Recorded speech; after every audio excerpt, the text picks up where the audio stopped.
Sebuah rekaman 8 orang siswa beridentitas muslim tengah melaksanakan sholat di trotoar, tepatnya di luar gedung sekolah mereka di sekolah Oldham Academy North di Inggris menjadi viral. Pada musim dingin seperti bulan sekarang ini, aksi 8 siswa cowok itu membuat publik menjadi marah lantaran ada laporan yang menyebutkan bahwa seorang guru telah mendepak mereka keluar dari ruangan yang biasanya dipakai untuk beribadah sholat pada jam istirahat.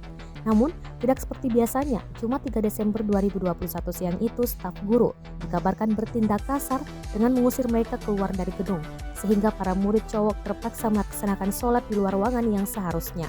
Sadar akan video yang viral itu? Kini, pihak sekolah memberikan klarifikasi dan meminta maaf atas kejadian tersebut. Dikutip dari mirror.co.uk, pihak sekolah menjelaskan bahwa para siswa yang dilarang sholat dalam gedung itu punya alasan. Pertama, karena gedung sekolah baru saja terkena banjir besar, sehingga sejumlah kelas mengalami kerusakan parah, termasuk ruangan ibadah siswa muslim. Meski begitu, ada saja pandangan berbeda bahwa kabar yang beredar dari seorang siswa kepada media bahwa para siswa cowok yang sedang sholat ketika jam makan siang itu sengaja diminta staf sekolah untuk segera angkat kaki.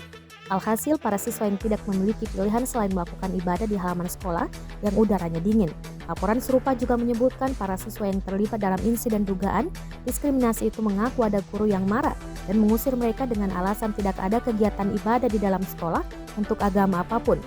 Meski yang tersebar demikian, pihak sekolah tetap membuat pernyataan resmi dan menyampaikan permintaan maaf yang sedalam-dalamnya kepada para siswa tersebut dengan sepenuh hati. Mereka juga memberikan konfirmasi bahwa kasus tersebut akan mulai diselidiki.